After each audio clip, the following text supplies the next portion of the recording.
Pemirsa, pasca dilantik sebagai pelaksana tugas Kepala Dinas Pemberdayaan Perempuan dan Perlindungan Anak Kabupaten Konawe, Suparjo Eskom targetkan Kabupaten Konawe sebagai Kabupaten Layak Anak pada penilaian tahun 2023 mendatang.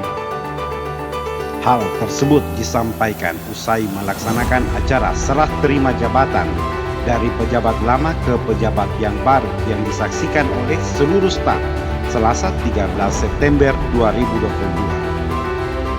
Suparjo Eskom mengatakan bahwa pasca pelantikan Bupati Konawe memberi tugas, amanah dan tanggung jawab kepada dirinya sebagai PLT DP 3A Konawe dan berdasarkan indikator kinerja utama pemberdayaan perempuan dan perlindungan anak, salah satu adalah terkait Kabupaten Kota Layak Anak. Saya jelaskan bahwa pasca pelantikan Bupati Konawe versi Ibu Penguasa memberikan amanah tanggung jawab kepada saya selaku pelaksana tugas Kadis P3A Kabupaten Konawe. Berdasarkan IKU P3A, indikator kinerja utama P3A yaitu terkait dengan Kabupaten Layak Anak.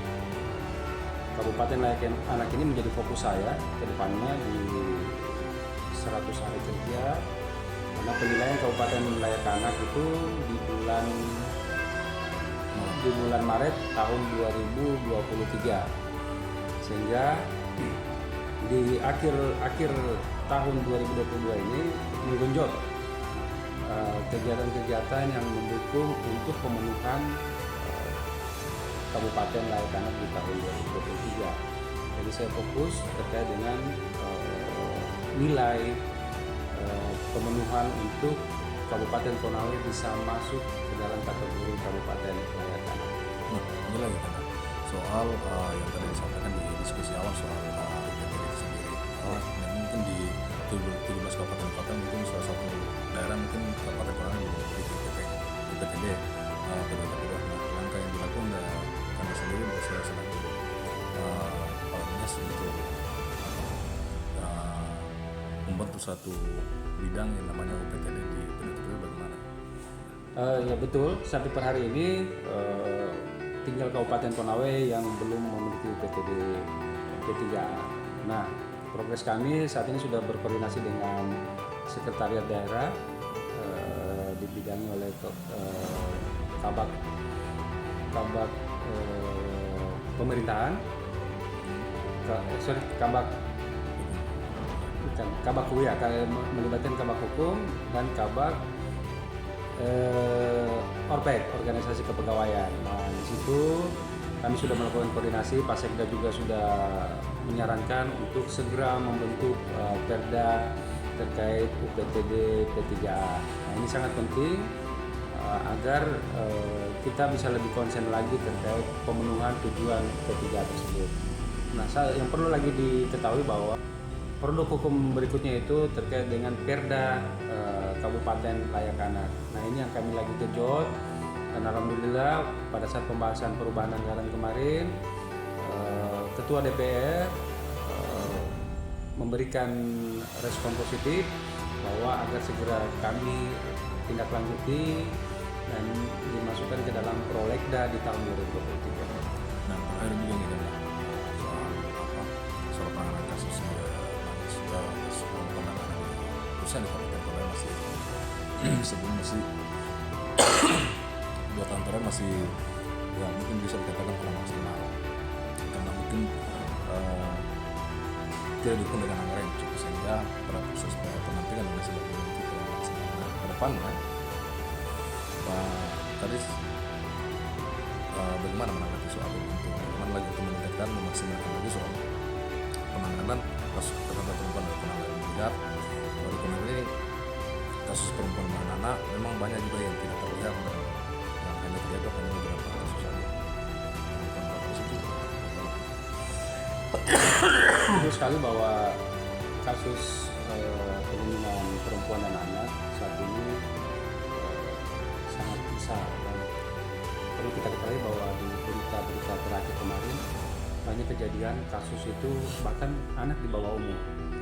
Nah, disitulah peran pemerintah daerah untuk ikut serta memaksimalkan terkait dengan pemenuhan perlindungan terhadap anak di bawah umur. Nah, terkait itu peran seluruh stakeholder yang ada di Kabupaten Konawe itu tentunya sangat berperan. Kemudian dukungan anggaran dari pemerintah daerah agar keterjangkauan lokasi-lokasi yang sangat jauh itu bisa kami jangkau. Kemudian berikutnya kami akan membentuk secepatnya kecamatan, kelurahan, puskesmas layak anak. Terus nanti di kecamatan juga nanti akan segera kami buat satu role model. Di dalamnya itu ada terkait dengan pelaporan. Jadi masyarakat bisa melaporkan ke kecamatan apabila ada masalah-masalah terkait dengan masalah perlindungan perempuan maupun perlindungan hak-hak anak.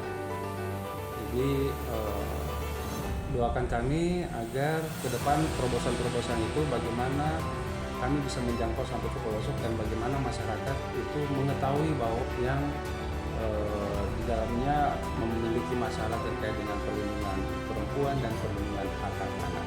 Karena inilah nah, di beberapa daerahnya Ibu Cici itu kan ada pembentukan tim kedua-kedua dari kecamatan. Nah, apakah tidak ada rencana dari dinas pembantu tersebut melakukan revitalisasi kepengurusan itu untuk memaksimalkan dari para pengadil dari pihak Pak Agas itu gimana? Ya, betul, saya sudah juga mendapat informasi itu terkait dengan adanya tim atau unit di masing-masing kecamatan.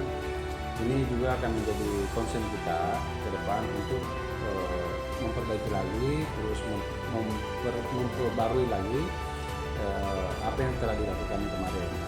Kami intinya kami tetap konsen bagaimana nanti masyarakat bisa memudahkan dalam melakukan pelaporan dan melakukan terkait dengan pengawasan serta